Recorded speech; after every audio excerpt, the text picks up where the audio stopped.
Um, Dear young brothers, we are all going through. We all know that we are going through some tough situations these days. அன்பான இளம் சகோதரர்களே, இந்த நாட்களிலே நாம் கடினமான ஒரு காலங்களை கடந்து வந்து கொண்டிருக்கிறோம் என்பதை எல்லாம் அறிந்திருக்கிறோம்.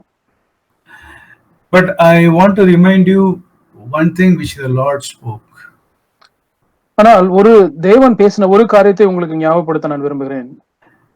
I think it is very, very important for all of us, especially in these days.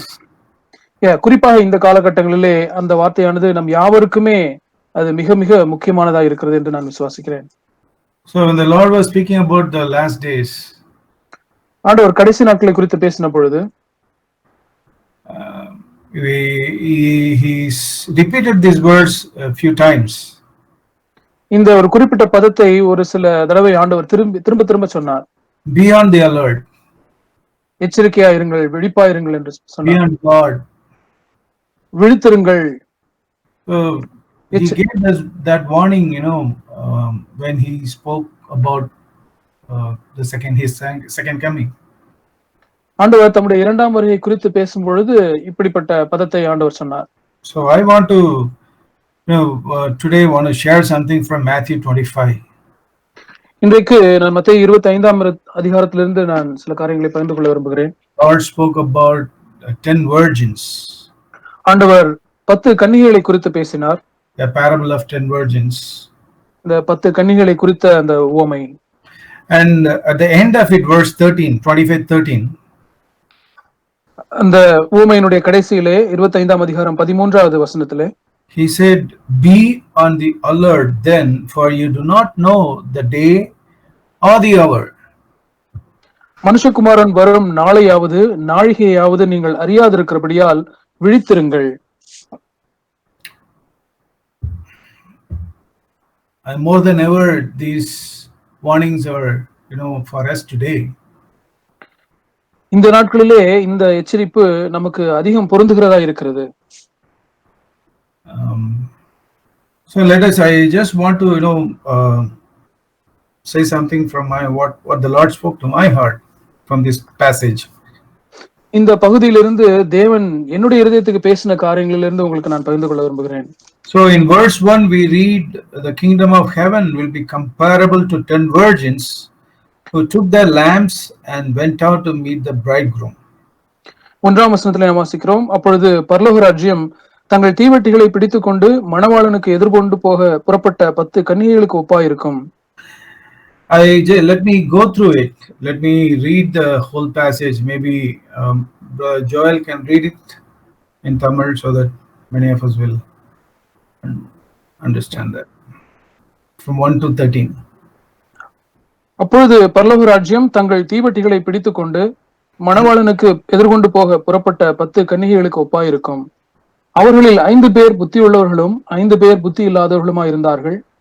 புத்தி இல்லாதவர்கள் தங்கள் தீவட்டிகளை எடுத்துக்கொண்டு போனார்கள், எண்ணெயையோ கூட கொண்டு போகவில்லை. புத்தியுள்ளவர்கள் தங்கள் தீவட்டிகளோடும் கூட தங்கள் பாத்திரங்களில் எண்ணெயையும் கொண்டு போனார்கள். மணவாளன் வர தாமதித்த போது அவர்கள் எல்லாரும் நித்திரை மயக்கமடைந்து தூங்கிவிட்டார்கள். நடுராத்திரியிலே இதோ மணவாளன் வருகிறார், அவருக்கு எதிர்கொண்டு போக புறப்படுங்கள் என்கிற சத்தம் உண்டாயிற்று. அப்பொழுது அந்த கன்னிகைகள் எல்லாரும் எழுந்திருந்து தங்கள் தீவட்டிகளை ஆயத்தப்படுத்தினார்கள். புத்தி இல்லாதவர்கள் புத்தியுள்ளவர்களை நோக்கி, உங்கள் எண்ணெயில் எங்களுக்கு கொஞ்சம் கொடுங்கள், எங்கள் தீவட்டிகள் அணைந்து போகிறதே என்றார்கள். புத்தியுள்ளவர்கள் பிரதியுத்தரமாக, அப்படியல்ல, எங்களுக்கும் உங்களுக்கும் போதாமல் இராதபடி நீங்கள் விற்கிறவரிடத்திற்கு போய் உங்களுக்காக வாங்கிக் கொள்ளுங்கள் என்றார்கள். அப்படியே அவர்கள் வாங்க போன போது மணவாளன் வந்துவிட்டார். ஆயத்தமாயிருந்தவர்கள் அவரோட கூட கல்யாண வீட்டுக்குள் பிரவேசித்தார்கள். கதவும் அடைக்கப்பட்டது. பின்பு மற்ற கன்னிகைகளும் வந்து, ஆண்டவரே ஆண்டவரே, எங்களுக்கு திறக்க வேண்டும் என்றார்கள். அதற்கு அவர், உங்களை அறியேன் என்று மெய்யாகவே உங்களுக்கு சொல்லுகிறேன் என்றார். மனுஷகுமாரன் வரும் நாளையாவது நாழிகையாவது நீங்கள் அறியாதிருக்கிறபடியால் விழித்திருங்கள். So in the verse 1 we read, the kingdom of heaven will be comparable to 10 virgins. ஒன்றாம் வசனத்திலே பரலோக ராஜ்யம் மணவாளனுக்கு எதிர்கொண்டு போக புறப்படுகிற 10 கன்னிகைகளுக்கு ஒப்பாயிருப்பார்கள் என்று வாசிக்கிறோம். The kingdom of heaven, I think what this kingdom of heaven represents in this place is the church. இங்கே பரலோக ராஜ்யம் எதை குறிக்கிறது என்றால் சபையை குறிக்கிறது. The kingdom of heaven on the earth. பரலோக ராஜ்யம் பூமியிலே இருக்கக்கூடிய பரலோக ராஜ்யம் அது சபை. Yeah, because in the heavenly, in the heaven, in actual heaven, there won't be any foolish virgins. ஏனென்றால் பரலோகத்திலே அங்கே புத்தி இல்லாத கன்னிகைகள் யாரும் இருக்க போவதில்லை. Yeah, I think that's why I believe this is for the church here on earth. அதனால்தான் இந்த பரலோக ராஜ்யம் இங்கு குறிக்கப்பட்டிருக்க பரலோக ராஜ்யம் பூமியிலே இருக்கிற சபையை குறிக்கிறது என்று நான் சொல்கிறேன். That is why the Lord also said, be on the alert. அதனால்தான் ஆண்டவரும் நீங்கள் விழித்திருங்கள் என்று சொல்கிறார். There is no need to be alert in heaven. பரலோகத்திலே நாம் விழித்திருக்க வேண்டிய அவசியம் இல்லை. This is for us. இது நமக்காக சொல்லப்பட்டிருக்கிறது. So the 10 virgins is a picture of the people in the church. இந்த 10 கன்னிகைகளும் சபையில் இருக்கிற ஜனங்களுக்கு ஒரு அடையாளமா இருக்கிறார்கள். All of us who are listening now, you are part of these virgins, 10 virgins, part of the church. நாம் யாவருமே இப்பொழுது கேட்டுக்கொண்டிருக்கிற நீங்கள் எல்லாரும் நாம் யாவருமே சபையிலே இருக்கிற அந்த 10 கன்னிகைகளுக்கு ஒப்பாயிருக்கிறோம். Please listen carefully, my dear brothers. எனக்கு அன்பான சகோதரர்களே, தயவு செய்து கவனமா இதை நான் சொல்கிறது கேளுங்கள். Because this parable is with a great warning from the Lord. ஏனென்றால் இந்த ஓமையானது ஆண்டவரிடத்தில் வந்திருக்கிற ஒரு மிகப்பெரிய எச்சரிக்கையாய் இருக்கிறது. So these 10 virgins, they took their lamps and went out to meet the bridegroom. இந்த 10 கன்னிகைகளும் தங்கள் தீவெட்டிகளை எடுத்துக்கொண்டு மணவாளனை சந்திக்க புறப்பட்டு போனார்கள். So that I said, that is you and I. நான் சொன்னது போல அந்த 10 கன்னிகைகளும் நீங்களும் நானும் தான் அந்த 10 கன்னிகைகள். So all the 10, everybody in the church, they took their lamp and went out to meet the bridegroom.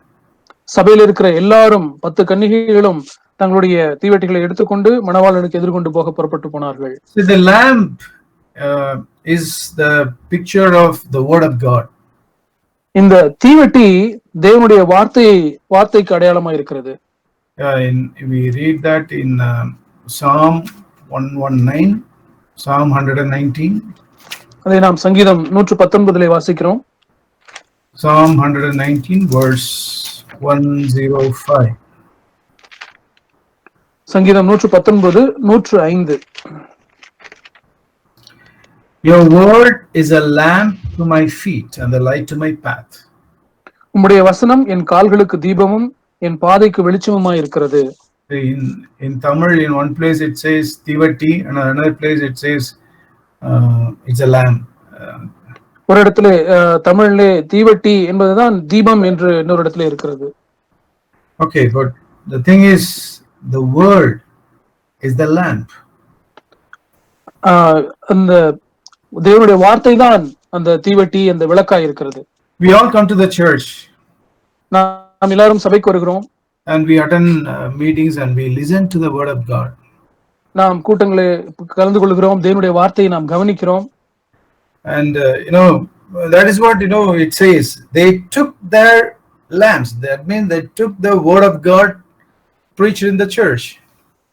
அதைத்தான் நாம் இங்கே பார்க்கிறோம். இந்த 10 கன்னிகைகளும் தங்கள் தீவெட்டிகளை எடுத்துக்கொண்டார்கள். அதாவது சபையிலே கொடுக்கப்படுகிற வார்த்தைகளை எல்லாம் எடுத்துக்கொண்டு அவர்கள் போகிறார்கள். And they went out to meet the bridegroom. அப்படி எடுத்துக்கொண்டு மணவாளனை சந்திக்க அவர்கள் புறப்பட்டு போகிறார்கள். We also prepare for the coming of the Lord Jesus. நாமுமே ஆண்டவராகிய இயேசுவினுடைய வருகைக்கு நம்மை ஆயத்தப்படுத்துகிறோம். Yeah, we receive the word, we want to obey it, and we want to abide in the word, and we want to be ready for the Lord's coming. நாம் தேவனுடைய வார்த்தையை நாம் கேட்கிறோம், அதற்கு கீழ்ப்படிய வேண்டும் என்று முயற்சிக்கிறோம்.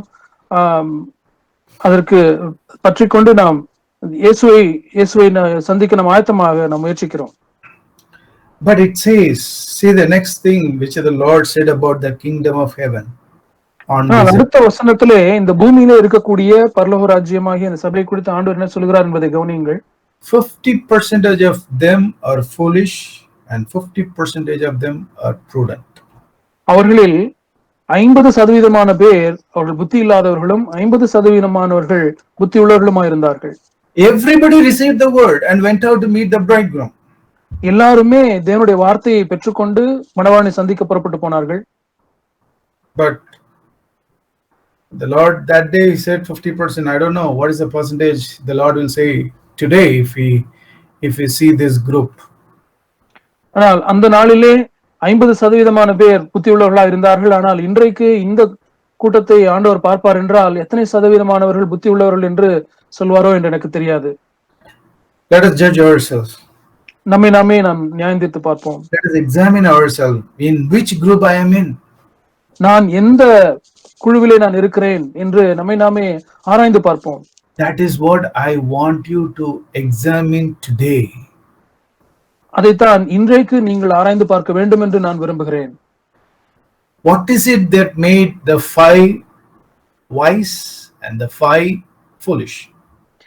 இந்த 5 பேர் புத்தி உள்ளவர்களும் இன்னும் மற்ற 5 பேர் புத்தி இல்லாதவர்களுமாக ஆக்கிய காரியம் எது? All these 10, all the people came to the church. இந்த 10 கன்னிகைகள் எல்லா ஜனங்களுமே சபைக்கு வந்தார்கள். But the external life probably, it looks so good. ஒருவேளை அவருடைய வெளிப்பிரகாரமான வாழ்க்கை நன்றாகவே இருந்தது. When they come to the church, they do a lot of work in the church. அவர்கள் சபைக்கு வரும்பொழுது சபையிலே அநேக காரியங்களை செய்கிறார்கள். They take part in so many activities in the church. அவர்கள் சபையிலே பலவிதமான கிரிகளிலே செயல்களில் ஈடுபடுகிறார்கள். But that did not differentiate the foolishness and the wise. Foolish and the wise. அந்த அப்படி ஈடுபடுகிற அந்த காரியங்கள் எல்லாம் அந்த 10 கன்னிகள் எவர்கள் புத்தி உள்ளவர்கள் எவர்கள் புத்தி இல்லாதவர்கள் என்று அந்த காரியங்கள் தீர்மானிக்கவில்லை. What is it that made the difference? அந்த வித்தியாசத்தை எது உண்டு பண்ணினது தெரியுமா? All the 10 they took their lamps. All the 10 received the word. அந்த 10 கன்னிகள் எல்லாருமே தீவட்டி எடுத்துக்கொண்டார்கள், அதாவது தேவனுடைய வார்த்தையை பெற்றுக்கொண்டார்கள். But it says in verse 3, when the foolish took their lamps, they took no oil with them. நான் 3ஆம் வசனத்திலே நாம் பார்க்கிறோம், புத்தி இல்லாதவர்கள் தங்கள் தீவட்டிகளை எடுத்துக்கொண்டு போனார்கள், எண்ணெயையோ கூட கொண்டு போகவில்லை.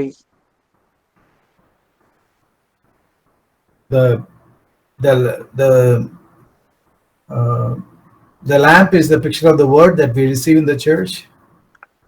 தீவட்டியானது விளக்கானது நாம் சபையிலே பெற்றுக்கொள்கிற வார்த்தைக்கு அடையாளமா இருக்கிறது. And oil is the power of the Holy Spirit. Is the Holy Spirit.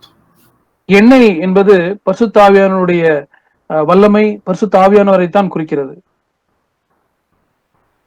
50% of in this group, they realized when they received the word, and I cannot obey this word without the power of the Holy Spirit, and they sought the power of the Holy Spirit, and when they went out, they received the Holy Spirit and went out to prepare themselves. இந்த குழுவிலே இருக்கிறதான 50% ஜனங்கள் தேவனுடைய வார்த்தையை பெற்றுக்கொண்ட பொழுது, இதை கீழ்ப்படிய வேண்டும் என்று முயற்சிக்கும் பொழுது, என்னாலே தேவனுடைய வல்லமை, பரிசுத்தாவினுடைய வல்லமை இல்லாமல் எனக்கு கீழ்ப்படிய முடியாது என்று உணர்ந்து தேவனை அதற்காக தேடி ஜெபித்து தேவனிடத்திலிருந்து பரிசுத்த ஆவியானவரை பெற்றுக்கொண்டு அந்த வல்லமையினாலே ஆண்டவரை சந்திக்க புறப்பட்டு போகிறார்கள். அப்படிப்பட்டவர்களா இருக்கிறார்கள். And but this foolish group, they took only the word. ஆனால் இந்த புத்தி இல்லாதவர்களா இருக்கிற அந்த குழுவானவர்கள் அவர்கள் தேவனுடைய வார்த்தையை மாத்திரம் பற்றிக் கொண்டார்கள், பிடித்துக் கொண்டார்கள். They thought, okay, I heard a good word today in the church, I will obey. அவர்கள் நினைக்கிறார்கள், நான் சபையில இன்றைக்கு நல்ல வார்த்தையை கேட்டேன், நான் கீழ்ப்படிய போகிறேன் என்று நினைக்கிறார்கள். But another group, they also listen to the word of God. They realize, no, this is a fantastic word, but I cannot obey this word. I need the power of the Holy Spirit to obey this word. ஆனால் அந்த மற்ற 50% பேர் அவர்களும் இந்த வார்த்தையை கேட்ட வார்த்தை மிகவும் அற்புதமான வார்த்தையா இருக்கிறது, ஆனால் இதற்கு கீழ்ப்படுகிறதற்கு எனக்கு பரிசுத்த ஆவியானவருடைய உதவி இல்லாமல் முடியாது என்று உணர்ந்து கொள்கிறார்கள். They always had oil in their stock. அவர்கள் எப்பொழுதுமே தங்களுடைய பாத்திரத்திலே அந்த எண்ணெயை வைத்திருந்தார்கள். Always, because they realized their need. எப்பொழுதுமே அவர்கள் எண்ணெயை வைத்திருந்தார்கள், ஏனென்றால் அவர்கள் தங்களுடைய தேவை உணர்ந்தவர்களா இருந்தார்கள். That is what we all need to realize, brothers. இதைத்தான் நாம் யாவருமே உணர்ந்து கொள்ள வேண்டும் சகோதரர்களே. When you receive the word, நீங்கள் தேவனுடைய வார்த்தையை பெறும் பொழுது, whether in the church or when the Lord speaks to you, when you sit before the Lord and the Lord speaks to you, சபையிலே நீங்கள் தேவனுடைய வார்த்தையை பிரசங்கிக்க கேட்கும் பொழுதோ அல்லது நீங்கள் தேவனுடைய சமூகத்திலே தேவனுடைய வார்த்தையை கேட்கும் பொழுது அவர் உங்களிடத்திலே ஒரு வார்த்தையை பேசும் பொழுதோ, I hope you all listen to the Lord. நீங்கள் தேவனுடைய நீங்கள் தேவனிடத்திலிருந்து நீங்கள் கேட்கிறீர்கள் என்று நான் நம்புகிறேன். So when you receive that word, what do you do? நீங்கள் அப்படி வார்த்தையை பெறும் பொழுது என்ன செய்கிறீர்கள்? That is what, decide whether you are foolish or wise. அதுதான் நீங்கள் புத்தி உள்ளவர்களா அல்லது புத்தி இல்லாதவர்களா என்பதை தீர்மானிக்கிறது. And it may not be evident immediately. அது உடனடியாக அது வெளிப்படாமல் இருக்கலாம். Your foolishness, whether you are wise or foolish, is not, manifested immediately. நீங்கள் புத்தி உள்ளவர்களா அல்லது புத்தி இல்லாதவர்களா இருக்கிறீர்களா என்பது உடனடியாக அது வெளியரங்கமாகாமல் இருக்கலாம். Because there is going to be a delay. We read that while the bridegroom was delaying. ஏனென்றால் அங்கே அதில் வெளிப்படுவதற்கு ஒரு கால தாமதம் ஏற்பட முடியும். ஏனென்றால் அடுத்த வசனத்திலே மணவாளன் வர தாமதித்த பொழுது என்று வாசிக்கிறோம். No, it is the delay that showed who is wise and who is foolish. அந்த தாமதம் தான் யார் புத்தி உள்ளவர்கள் யார் புத்தி இல்லாதவர்கள் என்பதை காட்டுகிறது. I want to give an example, but I will come to that later. நான் ஒரு உதாரணத்தை நான் கொடுக்க விரும்புகிறேன், ஆனால் பிறகு நான் கொடுக்கிறேன். So it is the delay that that showed who is wise, who is foolish. அந்த தாமதம் தான் யார் புத்தி உள்ளவர்கள் யார் புத்தி இல்லாதவர்கள் என்பதை வெளிக்காட்டினது. And we read in verse 5, while the bridegroom was delaying, they all got drowsy and began to sleep. 5ஆம் வசனத்திலே வாசிக்கிறோம், மணவாளன் வர தாமதித்த போது அவர்கள் எல்லாரும் நித்திரை மயக்கமடைந்து தூங்கிவிட்டார்கள். This is something common to everybody. Sleepiness is something common to every human being. இது எல்லாருக்குமே ஒரு பொதுவான காரியம் தான். நாம் தூங்குகிறது, நித்திரை வந்து தூங்குகிறது எல்லாருக்குமே அது பொதுவான காரியம் தான். It could be something natural. I believe what the Lord means is something natural. இது ஆண்டவர் இதை வைத்து என்ன சொல்ல விரும்புகிறார் என்றால் இது ஒரு சாதாரண காரியம், இயல்பாக நடக்கக்கூடிய காரியம். It happened to foolish as well as to the wise. அது இந்த புத்தி இல்லாதவர்களுக்கும் புத்தி உள்ளவர்களுக்கும் சேர்த்தே இந்த நித்திரை மயக்கம் வந்தது. Might be, it could be something, common to all of us. அது நம் யாவருக்குமே பொதுவாக இருக்கக்கூடிய ஏதாவது ஒன்றாக இருக்கலாம். Something that takes away our energy. நம்முடைய சக்தியை எல்லாம் எடுத்துக்கொள்ளக்கூடிய ஏதோ ஒரு காரியமா இருக்கலாம். For example, it could be, the tight work situation. உதாரணமாக அது ஒரு வேலையிலே மிகவும் அதிக பளு நிறைந்த ஒரு சூழ்நிலையா இருக்கலாம். That we are not able to find time, to spend with the Lord alone. அப்படி இருக்க சூழ்நிலையிலே நாம் தேவனோடு தனியாக நேரம் செலவிட முடியாமல் இருக்கிறது. Or some difficult situation, it could be a grief. அது அல்லது ஏதாவது ஒரு கடினமான சூழ்நிலையா இருக்கலாம் அல்லது ஏதோ ஒரு துக்கமான காரியமா இருக்கலாம். Something that makes us, that sucks our energy. ஏதோ ஒரு காரியம் நம்முடைய சக்தியை எல்லாம் உறிஞ்சுகிறதான ஒரு காரியமா இருக்கலாம். Or it could be a cross, that we carry every day. We need to carry every day. அல்லது நாம் ஒவ்வொரு நாளும் எடுத்து செல்ல வேண்டிய ஒரு சிலுவையாக கூட இருக்கலாம். Some difficult situation, which is like ஏதோ ஒரு கடினமான சூழ்நிலையா இருக்கக்கூடிய ஏதாவது ஒரு சிலுவையா இருக்கலாம். A temptation. ஒரு சோதனையா இருக்கலாம். Denying a temptation where I need to deny my will. அந்த சோதனையிலே நான் என்னுடைய சுயசித்தத்தை வெறுக்க வேண்டி இருக்கிறது. When I say no to lustful pleasures. நான் இச்சை இன்பங்களுக்கு இல்லை என்று சொல்ல வேண்டி இருக்கிறது. So these are, something, this temptation happens to everybody. இப்படிப்பட்ட சோதனை எல்லாருக்குமே வருகிறது. And at midnight, we read in verse 6, அடுத்த 6ஆம் வசனத்தில் நாம் வாசிக்கிறோம், நடுராத்திரியிலே there was a shout. அங்கே ஒரு சத்தம் உண்டாயிற்று. Behold, the bridegroom, come out to meet him. இதோ மணவாளன் வருகிறார், அவருக்கு எதிர்கொண்டு போக புறப்படுங்கள். And all the 10, they got up. அந்த 10 பேருமே எல்லாருமே எழுந்து விட்டார்கள். They hear a commandment. அவர்கள் ஒரு கட்டளையை கேட்கிறார்கள். Come out to meet him. அவரை மணவாளனை சந்திக்க புறப்படுங்கள் என்று சொல்லப்படுகிற சத்தம். They all got up. எல்லாருமே எழுந்து விட்டார்கள். And when they try to trim their lamp, அவர்கள் எழுந்திருந்து தங்கள் தீவட்டிகளை கொளுத்து முயற்சிக்கும் பொழுது they realized they lack something. 50% realized The foolish virgins realized that they lack something. அந்த புத்தி இல்லாதவர்கள் அவர்களுக்கு ஏதோ ஒன்று குறைபட்டிருக்கிறது என்பதை உணர்ந்து கொண்டார்கள். But the wise virgins, their face was bright, and they trimmed the lamp and they were ready. ஆனால் அந்த புத்தியுள்ள கன்னிகைகள் அவர்கள் முகம் பிரகாசமாக இருந்தது, அவர்கள் தங்கள் விளக்குகளை ஏற்றினார்கள், அவர்கள் ஆயத்தமாக இருந்தார்கள். Brothers, this is the message the Lord wants to say to all of us. Say to சகோதரர்களே, இதைத்தான் ஆண்டவர் நீங்கள் எல்லாரும் கேட்க வேண்டும் என்று விரும்பி சொல்லுகிற வார்த்தை.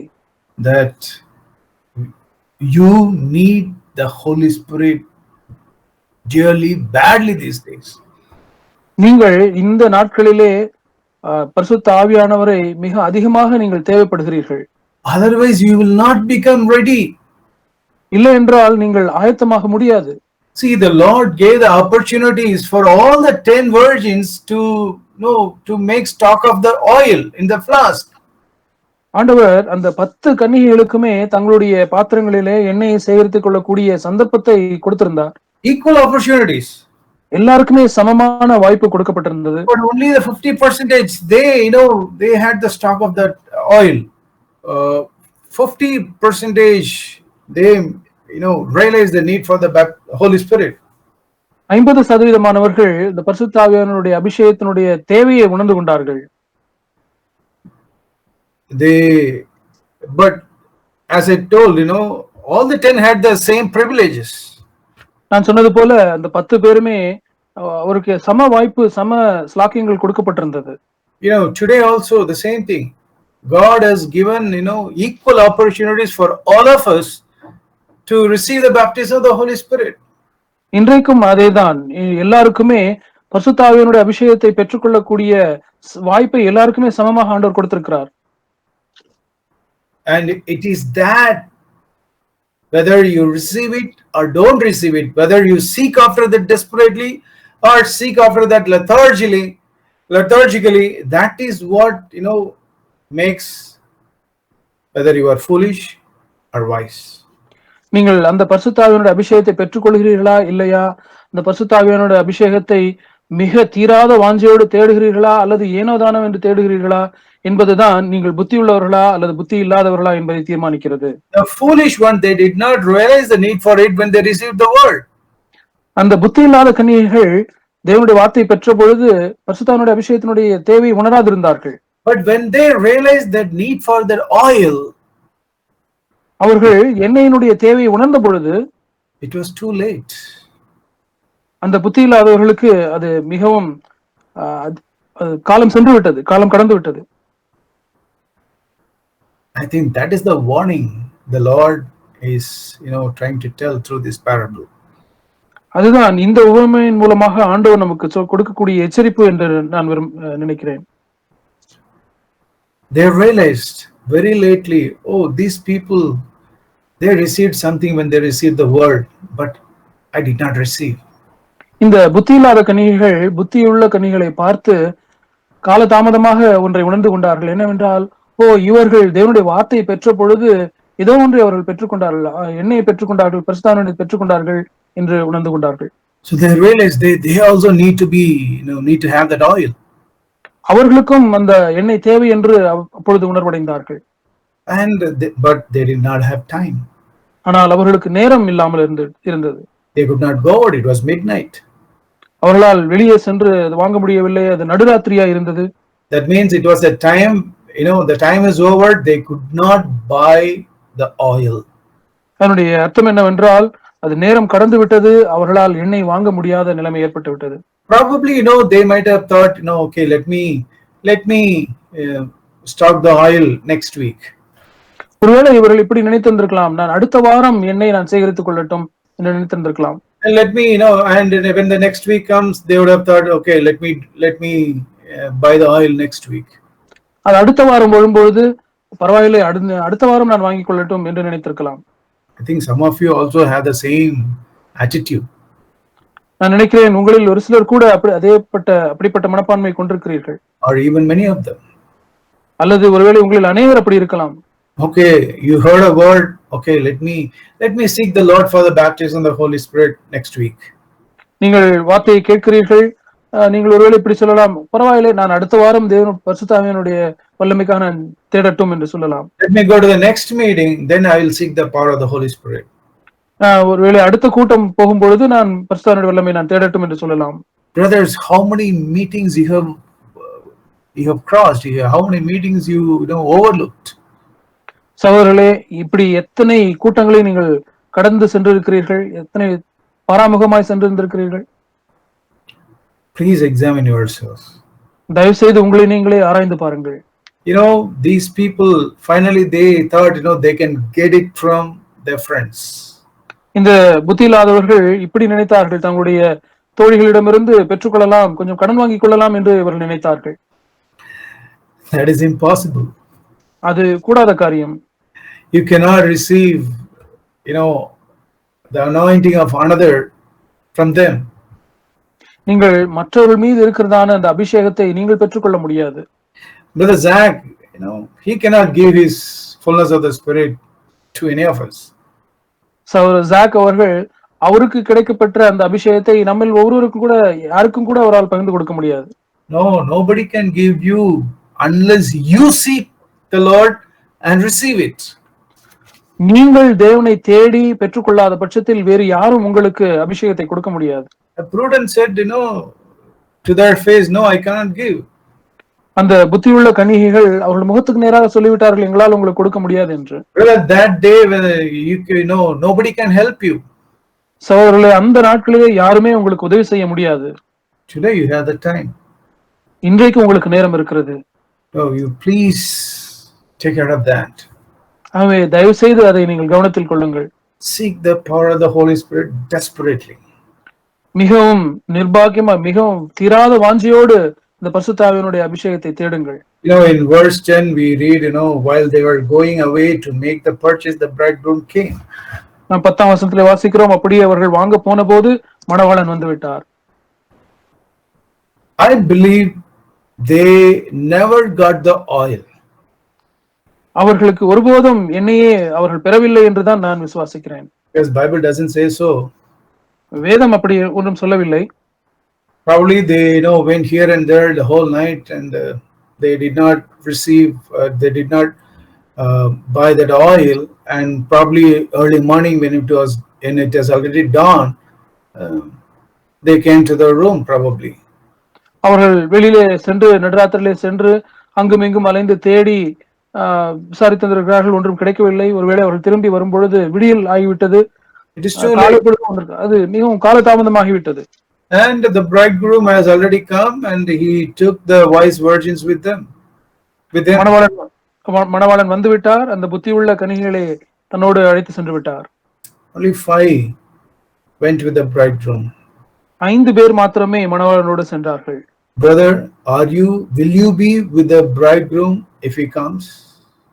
சகோதரனே, மணவாளன் வரும் பொழுது நீ அவரோடு கூட இருப்பாயா? Will you have the oil? உங்களுக்கு என்ன இருக்குமா? Or you will keep on to be lethargic in your spiritual life, or take it easily, take it for granted?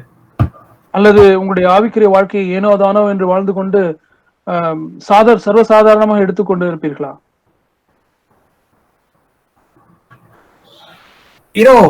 I was thinking like this. நான் இப்படி யோசித்துக் கொண்டிருந்தேன். The other 5 had their lamps and it was burning. அந்த மற்ற 5 பேருடைய விளக்குகள் எரிந்து கொண்டிருந்தது. Supposing if we are walking in the night, if you are traveling in the night by walk. நாம் ஒருவேளை இப்படி இரவு நேரத்திலே நடந்து பிரயாணம் பண்ணுகிறோம் என்று வைத்துக் கொள்வோம். And say for example like 10 people are walking. உதாரணமாக நாம் ஒரு 10 பேர் ராத்திரியிலே நடந்து பிரயாணம் பண்ணுகிறோம். And only 5 of us have the torch light in our hands. நம்முடைய கையிலே 5 பேர்கிட்டே தான் டார்ச் லைட் இருக்கிறது. It was pitch darkness. அங்கே நல்ல இருட்டா இருக்கிறது. But if 5 of us have the torch light, I think the other 5 who don't have the torch light in their hands, they can just follow them and go after them and reach the destination. அப்படி இருக்கும்பொழுது இந்த 5 பேரிடத்துல இருக்கிற torch லைட்ல இருந்து வருகிற வெளிச்சத்தை வைத்து torch light இல்லாத மற்ற 5 பேரும் அந்த வெளிச்சத்திலே அவர்களை பின்பற்றி சென்று விடலாம். But it is not so in the spiritual life. ஆனால் ஆவிக்குரிய வாழ்க்கையிலே காரியங்கள் அப்படி இருக்கிறதில்லை. Each one have to have that oil. ஒவ்வொருவரும் அந்த எண்ணெய் பெற்றிருக்க வேண்டும். Only then they can enter into the feast.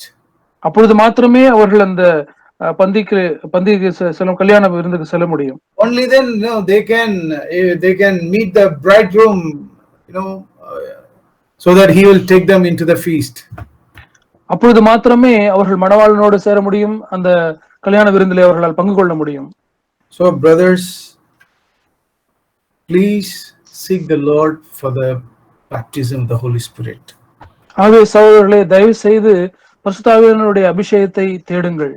I think these are the times which the Lord has given us mercifully to examine ourselves. இந்த காலகட்டத்தை தேவன் நமக்கு இரக்கமாக நம்மை நாமே ஆராய்ந்து பார்க்கும்படி கொடுத்திருக்கிறார். So be on the alert, for you do not know the day or the hour. ஆகவே நீ மனுஷகுமாரன் வரும் நாளையாவது நாழிகையாவது நீங்கள் அறியாதிருக்கிறபடியால் விழித்திருங்கள். Be on the alert to be filled in the Holy Spirit always. எப்பொழுதுமே பரிசுத்த ஆவியினாலே நிறைந்திருக்க வேண்டும் என்று விழிப்பாயிருங்கள். We cannot live this life. I think many of you are thinking that we can live, somehow I can live this life. உங்களிலே அநேக எப்படியோ நான் இந்த கிறிஸ்தவ வாழ்க்கை வாழ்ந்து விட முடியும் என்று நினைக்கிறீர்கள். ஆனால் பரிசுத்த ஆவியினுடைய அபிஷேகம் இல்லாமல் வாழ முடியாது. I can still enjoy the world, and after that I can get the forgiveness from the Lord. இப்பொழுது இந்த உலகத்தை நான் அனுபவித்துக் கொண்டு நான் பிறகு தேவனிடத்திலே மன்னிப்பு கேட்டு விடலாம் என்று நினைக்கிறீர்கள். Let me fall into some sin, let me see pornography now, and tomorrow I can get the forgiveness from the Lord, and one day I will definitely seek the Lord for the baptism of the Holy Spirit. You might think like that. நீங்கள் இப்பொழுது நான் ஏதாவது ஒரு பாவத்திலே விழுந்து விடட்டும், நான் இணையதள ஆபாசத்தை நான் பார்த்து விடட்டும், நான் பிறகு நான் தேவனிடத்திலே மன்னிப்பு கேட்டுக்கொள்வேன், அதற்கு பிறகு நான் பரிசுத்த ஆவியானுடைய அபிஷேகத்தை நான் தேடுவேன் என்று நீங்கள் ஒருவேளை எண்ணிக்கொண்டிருக்கலாம். Please don't think like that, my dear brothers. எனக்கு அன்பான சகோதரர்களே, தயவு செய்து நீங்கள் அப்படி நினைக்காதீர்கள். Don't be like this foolish one. இந்த புத்தி இல்லாத கன்னிகளை போல இருந்து விடாதீர்கள். Seek the Lord today. இன்றைக்கு தேவனை தேடுங்கள். Stock the oil. எண்ணெயை சேகரித்து வைத்துக் கொள்ளுங்கள். Receive the baptism of the Holy Spirit. பரிசுத்த ஆவியானுடைய அபிஷேகத்தை பெற்றுக் கொள்ளுங்கள். And the Lord said, when it was too late, later we read in verse 7, later the other virgins also came saying, Lord, Lord, open up for us. 11வது வசனத்திலே ஆண்டவர் சொல்கிறதை நாம் பார்க்கிறோம். பின்பு மற்ற கன்னிகைகளும் வந்து ஆண்டவரே ஆண்டவரே எங்களுக்கு திறக்க வேண்டும் என்கிறார்கள். But he answered, truly I say to you, I do not know you. ஆனால் அவர் அவர்களை பார்த்து உங்களை அறியேன் என்று மெய்யாகவே உங்களுக்கு சொல்லுகிறேன் என்றார். See, in the verse 1, all the 10 were, they had the lambs, they went out to meet the bridegroom. இந்த பகுதியிலே நாம் அந்த 10 பேருமே அவர்கள் கையிலே தீவெட்டி வைத்திருந்தார்கள், மணவாளனை சந்திக்க புறப்பட்டு போனார்கள். And the Lord was comparing all the 10 to the kingdom of heaven on earth, the church. அந்த 10 பேருமே ஆண்டவர் பூமியிலே பரலோக ராஜ்யம் என்று சொன்ன சபையை அடையாளமாய் சொன்னார். And people in the church, the Lord said, I do not know you. சபையில இருக்கிற ஜனங்களை பார்த்து ஆண்டவர் உங்களை அறியேன் என்று சொன்னார். Truly I say, I do not know you. உங்களை அறியேன் என்று மெய்யாகவே உங்களுக்கு சொல்லுகிறேன் என்று சொன்னார். He was not acting as if he is not knowing you. He says, I truly I do not know you. அவர் ஏதோ உங்களை அறியவில்லை என்று சொல்லி ஏதோ பாசாங்க செய்வது போல செய்யவில்லை, மெய்யாகவே அவர் உங்களை அறியவில்லை என்று சொல்லுகிறார். These are the words we have to take seriously, brothers. சகோதரர்களே, இந்த வார்த்தைகளை எல்லாம் நாம் மிகவும் ஜாக்கிரதையாக எடுத்துக்கொள்ள வேண்டும். Do you know where do you find these words, this sentence, I do not know you, coming, the Lord, as if the Lord saying? ஆண்டவர் நான் உங்களை அறியேன் என்று சொல்லுகிற அந்த வார்த்தை எங்கே இருக்கிறது தெரியுமா? I don't know. In this passage, the Lord did not, say that the foolish virgins will go to hell. இந்த பகுதியிலே இந்த புத்தி இல்லாத கன்னிகைகள் நரகத்துக்கு செல்வார்கள் என்று சொல்லப்படவில்லை.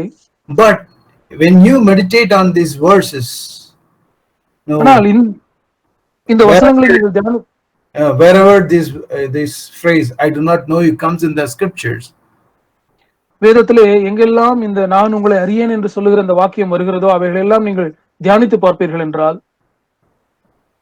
that will give a very warning message. அது நமக்கு ஒரு மிகுந்த ஒரு எச்சரிக்கையான வார்த்தையை நமக்கு செய்தியை தரும். You read that in Luke 13. அதை நீங்கள் லூக்கா 13ஆம் அதிகாரத்திலே வாசிக்கலாம். In Luke 13, லூக்கா 13ஆம் அதிகாரம். the Lord is speaking about some people, who did not enter through the door. அவர்கள் வாசல் வழியாய் பிரவேசியாதிருந்த சில ஜனங்களை குறித்து ஆண்டவர் சொன்னார். We read in verse 25 and 27. 25, 27 இந்த இரண்டு வசனங்களிலும் நாம் வாசிக்கிறோம். லூக்கா Here also that group says, Lord, open up to us. இங்கேயுமே ஒரு குழுவினர் ஆண்டவரை பார்த்து, ஆண்டவரே ஆண்டவரே எங்களுக்கு திறக்க வேண்டும் என்று சொன்னார்கள். I think this is also a foolish group. இதுவுமே ஒரு புத்தி இல்லாதவர்களுடைய கூட்டமாய் தான் இருந்தது. Because they did not take up the cross, they did not walk through the way of the cross. ஏனென்றால் அவர்கள் இடுக்கமான வாசல் வழியாய் சிலுவை எடுத்துக்கொண்டு அவர்கள் பின்பற்றவில்லை. And the Lord said, I do not know you. ஆண்டவர் அவர்களை பார்த்து சொன்னார், நான் உங்களை அறியேன் என்று சொன்னார். I do not know where you are from. நீங்கள் எவ்விடத்தாரோ நான் அறியேன் என்று சொன்னார். And these people said, no, we ate and drank in your presence. இந்த ஜனங்கள் உம்முடைய சமூகத்திலே போஜனபானம் பண்ணினோமே என்று சொன்னார்கள். The Lord said, I do not know where you are from. Depart from me, all you evildoers. ஆண்டவர், நீங்கள் எவ்விடத்தாரோ உங்களை அறியேன், அக்கிரமக்காரராகிய நீங்கள் எல்லாரும் என்னை விட்டு அகன்று போங்கள் என்று சொன்னார். And in that place there will be weeping and gnashing of teeth. அந்த இடத்திலே அங்கே அழுகையும் பற்கடிப்பும் உண்டாயிருக்கும். That's not heaven, definitely. நிச்சயமாக அப்படிப்பட்ட இடம் பரலோகம் அல்ல. That is only hell. அது நரகம் மாத்திரமே. Yeah, and that is why, when I read that verse in Matthew 25:12, and the Lord says, I do not know you, that gives a great warning for me, for all of us. அதனால்தான் மத்தேயு 25:12 நாம் வாசிக்கும் பொழுது, ஆண்டவர் உங்களை அறியேன் என்று மெய்யாகவே சொல்கிறேன் என்று சொல்வதை பார்க்கும் பொழுது எனக்கும் நம் யாவருக்குமே அது ஒரு எச்சரிக்கையின் செய்தியை தருகிறது. Same word, same sentence he spoke at the end of the Mount, so Sermon on the Mount, Matthew 7. மத்தேயு 7ஆம் அதிகாரத்திலே அதே பதத்தை அதனுடைய அந்த பிரசங்கத்தினுடைய கடைசியிலே சொல்லுகிறார் ஆண்டவர். The Lord coming is getting delayed. ஆண்டவருடைய வருகை தாமதமாகிக் கொண்டிருக்கிறது. Yeah, I think it's only to prepare ourselves. நம்மை ஆயத்தப்படுத்தும்படிக்கு தான் அந்த தாமதம் இருக்கிறது. And it is this delay that will expose whether you are foolish or wise. இந்த தாமதம் தான் நீங்கள் புத்தி உள்ளவர்களா அல்லது புத்தி இல்லாதவர்களா என்பதை வெளிப்படுத்தும். King Saul, Samuel told him to wait for Samuel தீர்க்கதரிசி சவுல் ராஜாவை பார்த்து நீங்கள் 7 நாள் காத்திருக்க வேண்டும் என்று சொன்னார். Whether King Saul was a foolish king or a wise king was revealed there. அந்த தாமதத்திலே தான் சவுல் புத்தி உள்ளவனா அல்லது புத்தி இல்லாத இருந்தானா என்பது வெளிரங்கமானது. After 7 days passed, still Samuel did not come. 7 நாட்கள் கழித்த பிறகும் சாமுவேல் வரவில்லை. And so out of urgency, Saul did something which he should not have done. We read that in 1 Samuel chapter 13. 1 Samuel 13ஆம் அதிகாரத்திலே அதை நாம் வாசிக்கிறோம். அந்த 7 நாள் கடந்த பிறகு சவுல் செய்யக்கூடாத ஒரு காரியத்தை செய்தார். But towards the end of the day, Samuel came as he has already told. Samuel ஏற்கனவே சொல்லியிருந்தது போல அந்த 7வது நாள் கடைசியிலே அவர் வந்தார். And that delay, a small delay, it very clearly revealed what sort of person Saul was. அந்த ஒரு சிறிய தாமதமானது சவுல் எப்படிப்பட்ட நபராய் இருந்தான் என்பதை அது வெளிரங்கப்படுத்தினது. We read in verse 13. அதை நாம் 13வது வசனத்திலே வாசிக்கிறோம். Samuel said, you have acted foolishly. Samuel சவுலை பார்த்து புத்தியீனமாய் செய்தீர். You have not kept the commandment of the Lord. உம்முடைய தேவனாகிய கர்த்தர் உமக்கு விதித்த கட்டளையை கைக்கொள்ளாமற் போனீர். See how the foolishness of Saul came out. எப்படி இந்த சவுலுடைய புத்தியீனம் வெளிப்பட்டது பாருங்கள். It's because of a delay. அது இந்த ஒரு தாமதத்தின் மூலமாகத்தான். The bridegroom was delaying, and I think we all, if you have not received the Holy Spirit, this is the time, brothers, to seek the Lord to receive the Holy Spirit. ஆண்டவர் வர தாமதமாகிறது. இந்த காலகட்டத்திலே தான் நாம் பரிசுத்த ஆவியினுடைய அபிஷேகத்தை பெற்றுக்கொள்ள வேண்டிய அவசியத்தில் இருக்கிறோம் சகோதரர்களே. And God knows that you and I cannot live this Christian life without the power of the Holy Spirit, and so He is willing to give that. நீங்களும் நானும் இந்த பிடிப்பட்ட கிறிஸ்தவ வாழ்க்கையை பரிசுத்த ஆவியினுடைய வல்லமை இல்லாமல் வாழ முடியாது என்பதை அறிந்திருக்கிறபடினாலே அவர் நமக்கு எல்லாம் அதை கொடுக்க அவர் ஆயத்தமா இருக்கிறார். He is a rewarder of those who diligently seek Him. அவர் தம்மை உத்தமமாய் தேடுகிறவர்களுக்கு பலனளிக்கிறவராய் இருக்கிறார். He is more willing to give the Holy Spirit to us. அவர் நமக்கு அதிகமாகவே பரிசுத்த ஆவியானவரை கொடுக்க அவர் வாஞ்சையா இருக்கிறார். He wants to give that without measure. அளவில்லாமல் ஆவியை நமக்கு கொடுக்க அவர் விருப்பமாய் இருக்கிறார். Only if we seek it desperately. நாம் அதை மிகுந்த தீராத வாஞ்சையோடு தேடினால் மாத்திரமே நாம் பெற்றுக்கொள்ள முடியும். This is the burden that I have in my heart for you all, brothers. Please seek the Lord to be filled in the Holy Spirit and be ready for His coming. உங்கள் எல்லாரையும் குறித்து என் இருதயத்தில் இருக்கிற பாரம் இதுதான் சகோதரர்களே. தயவு செய்து பரிசுத்த ஆவியினுடைய அபிஷேகத்துக்காக நீங்கள் தேடி அதை பெற்றுக்கொண்டு ஆண்டவருடைய வருகைக்கு ஆயத்தப்படுங்கள். No, don't think, no, let me overcome this sin and then I will seek the Holy Spirit. I think you might be thinking the devil might put into your heart, only if you overcome this particular sin the Lord can give you the baptism of the Holy Spirit. Till then He will not give you. நீங்கள் ஒருவேளை இப்படி நினைத்துக் கொண்டிருக்கலாம், நான் இந்த குறிப்பிட்ட பாவத்தை நான் மேற்கொள்ளட்டும், அதற்கு பிறகு பரிசுத்த ஆவியானவரை பெற்றுக்கொள்ளலாம் என்று நினைக்கலாம். பிசாசானவனும் உங்களிடத்தில் இப்படித்தான் சொல்லி இருக்கலாம், நீ இந்த பாவத்தை நீ செய்து கொண்டிருக்கும் பொழுது பரிசுத்த ஆவியை ஆண்டவர் கொடுக்க மாட்டார், நீ இதை முடித்துவிட்டு அப்புறமா கேட்டுக்கொள் என்று சொல்லியிருப்பான். Don't think like that. Don't yield to the lie of the devil. அப்படி யோசிக்காதீர்கள், பிசாசானுடைய பொய்க்கு நீங்கள் இணங்கி விடாதீர்கள். I think what changed in my life is the baptism of the Holy Spirit. என்னுடைய வாழ்க்கையை மாற்றினது என்னவென்றால் அது பரிசுத்த ஆவியினுடைய அபிஷேகம் தான். I can really say that was the turning point in my Christian life. நான் நிச்சயமாகவே சொல்ல முடியும், அதுதான் என்னுடைய வாழ்க்கையின் கிறிஸ்தவ வாழ்க்கையினுடைய ஒரு திருப்பு முனையாக இருந்திருக்கிறது. That anointing that broke every yoke of sin in my life. அந்த பரிசுத்த ஆவியினுடைய அபிஷேகம் தான் என்னுடைய வாழ்க்கையில் இருந்த எல்லா பாவத்தினுடைய நுகத்தையும் முறித்து போட்டு விட்டது. I really thank God for that. நான் மெய்யாகவே அதற்காக தேவனுக்கு நன்றி செலுத்துகிறேன். The same Lord wants to give you also that same spirit which can break every yoke of sin, deliver you from every yoke of sin. அதே ஆண்டவர் உங்களுக்கும் உங்களுடைய வாழ்க்கையிலும் இருக்கிற எல்லா விதமான பாவத்தினுடைய நுகத்தையும் முறிக்க தேவன் ஆயத்தமா இருக்கிறார். Please seek for that. தயவு செய்து அதை நீங்கள் நாடுங்கள், தேடுங்கள். If you don't have that desire, seek the Lord. Ask the Lord, Lord, I don't even have the desire to seek the power of the Holy Spirit, Lord. உங்களுக்கு பரிசுத்த ஆவியானவரை பெற வேண்டும் என்ற ஒரு விருப்பம் இல்லாதிருந்தால் தேவனிடத்தில் சென்று அதையும் சொல்லுங்கள், ஆண்டவரே எனக்கு பரிசுத்த ஆவியானவருடைய அபிஷேகம் வேண்டும் என்ற விருப்பம் கூட இல்லை என்று அதற்காக தேவனிடத்தில் I want that, Lord. ஆண்டவரே எனக்கு அது வேண்டும் என்று கேளுங்கள். Take away other desires in my life. என்னுடைய வாழ்க்கையில் இருக்கிற மற்ற விருப்பங்களை எல்லாம் எடுத்து போட்டு விடும் என்று கேளுங்கள். If you are honest about your need, நீங்கள் உங்களுடைய தேவை குறித்து நேர்மையுள்ளவர்களாக இருப்பீர்கள் என்றால், if you seek the Lord for that, அதற்காக தேவனை தேடுவீர்கள் என்றால், He will fill you with His Holy Spirit. அவர் உங்களை பரிசுத்த ஆவியினாலே நிரப்புவார்.